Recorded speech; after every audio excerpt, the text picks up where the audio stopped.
Greetings, everybody. Let's talk about Philippians chapter 1, verse 23 here. The word translated depart here, scroll down, you see it's from the Greek verb analuo. And it only occurs 2 times in the New Testament. And the context is the same. It's the same word, same context in both verses, but you see how the translators here, namely in the King James here, translated one occurrence, return, which is the verse we're reading in Philippians 1:23, but then they translated it depart in Luke 12:36. So you got 2 opposite functions here. And the preposition ana here governs motion or location upward. So up or upon is part of the concept of the word analuo. Analuo, where luo is from the verb to loosen things, to loose. So it's literally up loosen, which we see the Devar translates accurately. I am pressed together by reason out of the 2, having the desire to be the uploosened, which again, this is the verb, it's a verb of action, and to be together with Christ, for in it is much, much more better. Where the second occurrence is seen right here in Luke 12:36, in relationship to the wedding feasts. Where now what we have to pay attention to is those who are being uploosened here are going away out of the wedding, showing that the wedding is now in progress. Where when we go down to verse 38, we see the watch times that are mentioned here. Where, the first watch times disappeared. Maybe that's the uploosen, huh? Maybe that's what Paul is saying here. Because it's something that's much, much more better than something else. Because he's pressed between 2 things, where here he's saying, but abiding on in the flesh is more necessary because of you. So, if this context concerns coming into the wedding feasts, which points to other parables of the wedding feasts, then what Paul's saying as abiding on in the flesh also has the context of the resurrection, because that's what's going on here. The Lord has come here. Where we have watch times here that we have to now consider.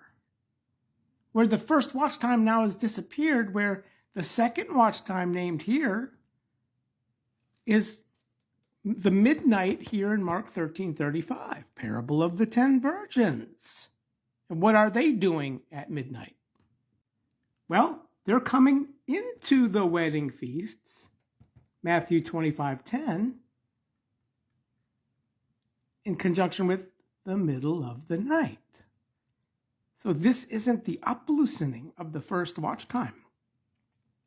This is the second watch time here in Luke 12:38. The conclusion of the second watch time.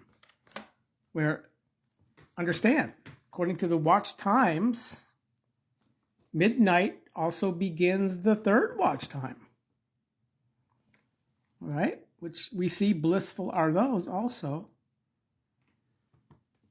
But do we want to be locked out of the wedding feasts into the third watch time? Because if we are, we're foolish.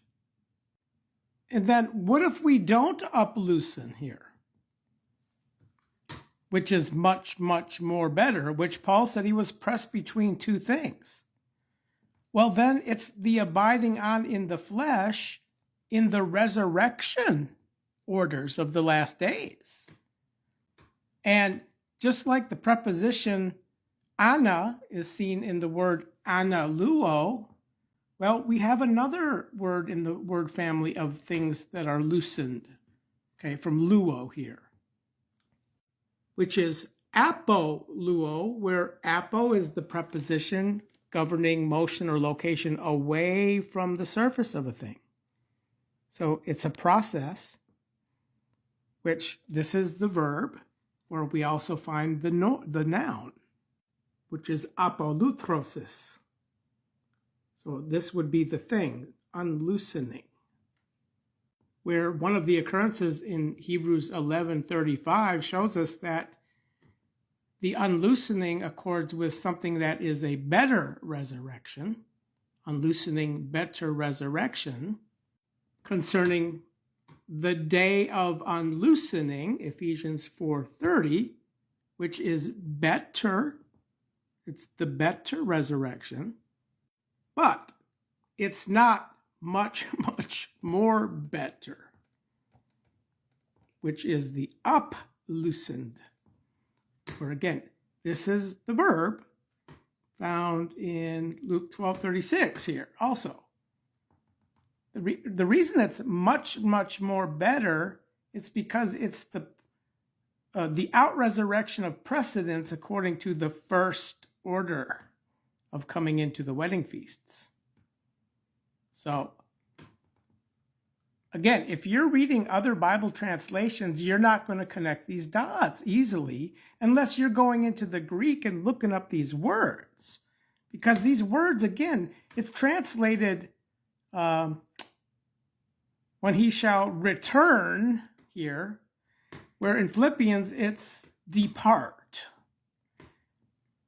But neither return or depart gives context to what this is talking about in relationship to the wedding feasts, where they're coming in first and going away out first, where then remember, parable of the 10 virgins, midnight, second watch time conclusion, are coming into the wedding, Matthew 25:10. Here, which this, the first watch time is prior. Where in Philippians 3:11, when Paul wrote Philippians, he was saying, if somehow I may get into the out-resurrection, which is the uploosened, which is much, much more better. But remember, there's the better resurrection of the unloosening, which is not so bad either, which all concludes at midnight, the context of the upward calling.